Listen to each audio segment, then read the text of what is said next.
I know. Say like in the South, you know, it took a while for him to get his flowers, but somebody like a Dapper Dan or somebody like that, like growing up in New York, was he a big deal, or it's just like, yeah, we heard about him, but it ain't nothing we own. Like, growing up in New York, Dapper Dan was like a myth.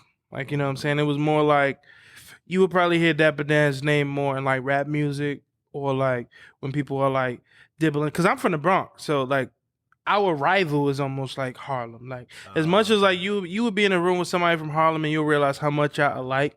But when it's only people from the Bronx, like Harlem is on like your rival. So you would hear like just Dapper Dan's name come up in like bragging rights or what people would kind of talk about. They'd be like, oh yeah, I got Big Pun and Fat Joe. We got Dapper Dan and Cam and Jim Jones and them. You know what I'm saying? Like, so I think like it's cool to see people kind of like now Dapper Dan has a whole nother stride and a whole nother appreciation, and he's still able to like create on a high level of fashion. But he definitely like he was just somebody that you would hear about. Like growing up in New York, man, it like some of our influences was always in music. Like it was always like people wanted to dress like Jim Jones and people wanted to dress like Cam and people wanted to dress like Fabulous and stuff. Like they don't probably get enough credit for ushering like the whole entire 2000s of how New York looked. Dipset for sure. Yeah, Like a like, big like part New of York how New York looked a lot like Dipset and just that's like you said, like just everybody wanted to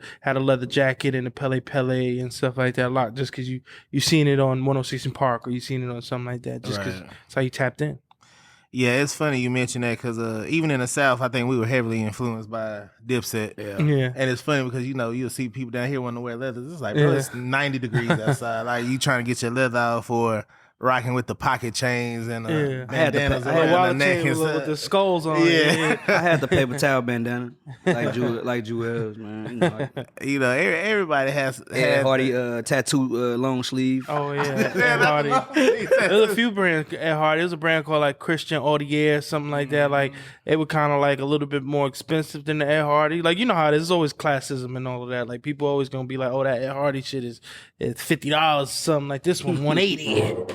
Like, you know, it's just how every industry go when it comes to just clothes and brands and labels and stuff. So what was your go-to brands at that time? Me, I was very much like, I remember I used to shop on Karmaloop. Man, so I used to be, I used to just be able to try to get something to match my J's. Like of course I used to like cool, like I used to go like try to get me like a little Lacoste shirt to kind of match my Jordans or something. But some of them other sites used to have like the flavors, like they had like little material out the shoe, like get like it'd be just a word like fresh, but it'd be in like elephant print. You'd be like, oh, now I'm about to fuck this up. 23 is back special. Like, shout out Bobby Fresh. Bobby Fresh was one of the Fresh was going originators of that. So like that was probably like my first, just trying to get something to match my shoes, and then.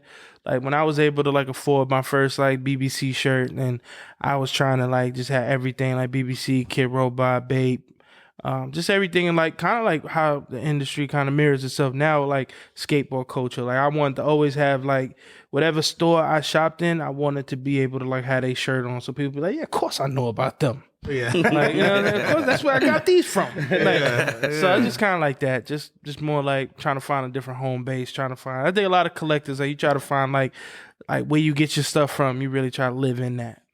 Now, so some people be gatekeeping though. It's like, man, where you get that from? Nah, I'm in a little spot. My partner got this. It's like, all right, bro.